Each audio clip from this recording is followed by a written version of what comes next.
Episode 55, Pedang Es, Embun Beku. Fei Hung menghela nafas. Meskipun dia memiliki pengalaman luar biasa dalam menghadapi binatang iblis, akan sulit untuk bertarung dengan tingkat kultivasinya saat ini. Kekuatannya tidak sama dengan sebelumnya, sehingga dia harus berhati-hati dalam melangkah dan mengantisipasi pergerakan musuhnya. 1 jam kemudian, Fei Hung pulih hingga 50%, sementara luka di lengan kirinya sembuh total. Vitalitas penyembuhan dari bunga teratai biru juga membantunya. Dia melihat sekeliling di dalam dunia kecilnya. Ada banyak ruang di mana dia bisa berkeliaran. Satu-satunya hal yang mengganggu Fei Hung adalah dia tidak bisa mengambil beberapa barang miliknya. Ini berada di belakang wilayah gelap yang membatasi area di dalamnya. Fei Hung lalu keluar dari dunia kecilnya dan melihat mayat Kerberus. Tanpa pikir panjang, dia membawanya masuk ke dunia kecilnya. Kemudian dia melepaskan indera spiritualnya dan menemukan sebuah sungai. Tidak ada binatang iblis di dekatnya. Dia ingin mencuci dan mengganti pakaiannya, karena pakaian yang dia kenakan saat melawan Kerberus terkoyak oleh serangan yang dia terima. Cakar Kerberus bahkan merobek hampir setengah dari jubah atasnya. Berdiri di tengah sungai, membiarkan air membasuh kotoran dari tubuhnya. Fei Hung ingat tentang keadaan vitalitas bunga teratai biru. Segera dia mengarahkan indera spiritualnya ke bagian bawah hatinya. Fei Hung kagum ketika dia memasuki hatinya. Di dalam hatinya, ada lautan yang terbentuk sendiri, seolah-olah itu adalah seluruh esensi darahnya. Di tengah lautan itu, ada kelopak bunga teratai biru yang sangat besar. Fei Hung mengalihkan pada gajah ke arah bunga teratai biru. Entah bagaimana, dia merasa bahwa bunga ini juga sedang menatapnya. Dia tahu bahwa bunga teratai biru memiliki kecerdasannya sendiri, jadi tidak aneh baginya untuk merasa bahwa itu juga mengawasinya serta memberi Fei Hung perasaan aneh. Perasaan ini agak aneh dan mencoba lebih merasakan niatnya. Setelah memikirkannya, Fei Hung membuat kesimpulan.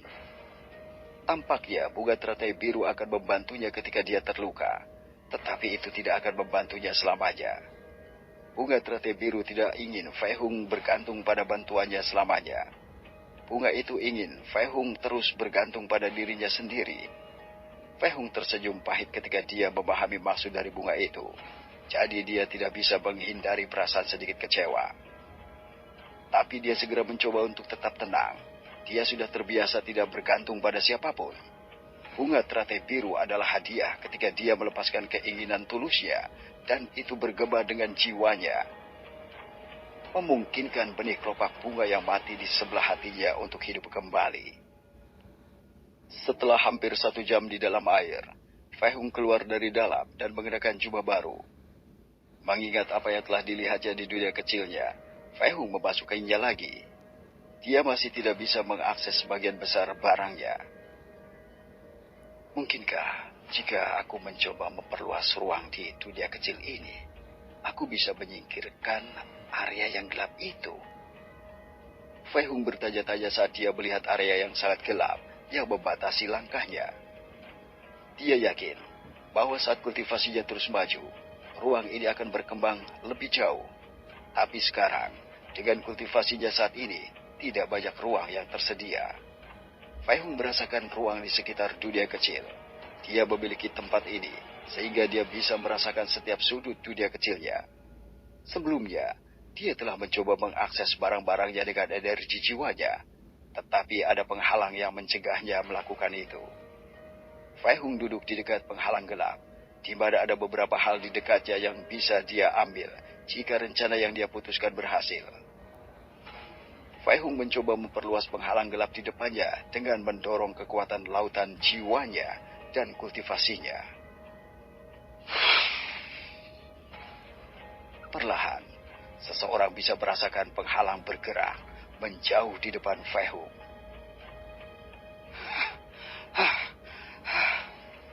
Dia terengah-engah dari upaya yang dia lakukan untuk memperluas ruang di dunia kecilnya.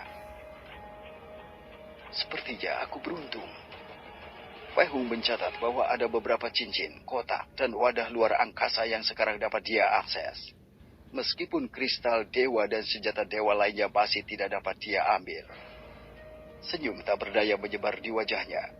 Sementara dia memeriksa apa yang dimiliki cincin dan wadah ruang angkasa miliknya, Fei Hung menemukan beberapa jubah indah dan mempesona untuk wanita di salah satu wadah batu giok. Sudut bibirnya terangkat ketika dia ingat bahwa dia telah membelinya sejak lama. Dia hampir melupakan mereka. Ini adalah di salah satu kotak batu giok yang memancarkan sedikit aura dingin. Fei Hung menemukan pedang tipis yang sangat indah. Pedang es embun beku. Fei Hung menggumamkan nama pedang itu. Pedang ini diperoleh dari reruntuhan kuno di dunia terpencil yang pernah dia kunjungi. Itu disimpan di lemari besi tersembunyi. Setelah mendapatkan pedang itu, Fei Hung menyimpannya di kotak giok miliknya dan telah melupakannya. Dia telah menemukan informasi tentang pedang es embun beku dan menyebutkan bahwa itu adalah pedang spiritual yang akan memilih pemiliknya sendiri.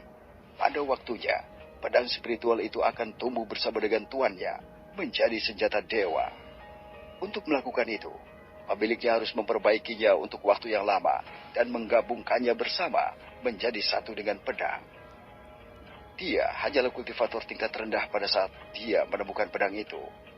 Jadi, jika Fei Hung memakai pedang itu dan kultivator kuat di alam dewa mengetahui dia memiliki senjata seperti itu, mereka akan memburunya dan membunuhnya untuk mendapatkan pedang itu darinya.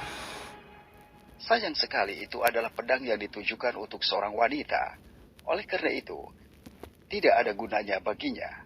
Jadi dia menyimpannya dan melupakannya sampai hari ini ketika dia menemukannya kembali. Fei Hung menemukan pil spiritual lain dan beberapa pil dewa untuk dia gunakan, yang dia sisihkan dengan pil lain yang dia miliki sebelumnya. Fei Hung melihat dunia kecilnya untuk terakhir kalinya sebelum dia pergi. Dia tidak bisa lagi mengembangkannya. Dia telah mencapai batasnya. Dia meninggalkan dunia kecilnya dan melemparkan dirinya ke langit dengan pedangnya, kembali ke rumah Lin Yan. Sudah beberapa jam sejak dia mengucapkan selamat tinggal pada Lin Meng. Jadi, sudah larut malam saat dia pulang. Klan Luo, kamar Tuan Muda Luo Zhang. Tuan Muda. Seorang pelayan bergegas ke kediaman dan melaporkan dengan hormat ketika dia berdiri di luar kamar Luo Zhang. Masuk. Sebuah suara datang dari kamar.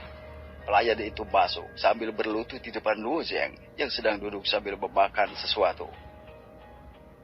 Ada apa dengan wanitaku?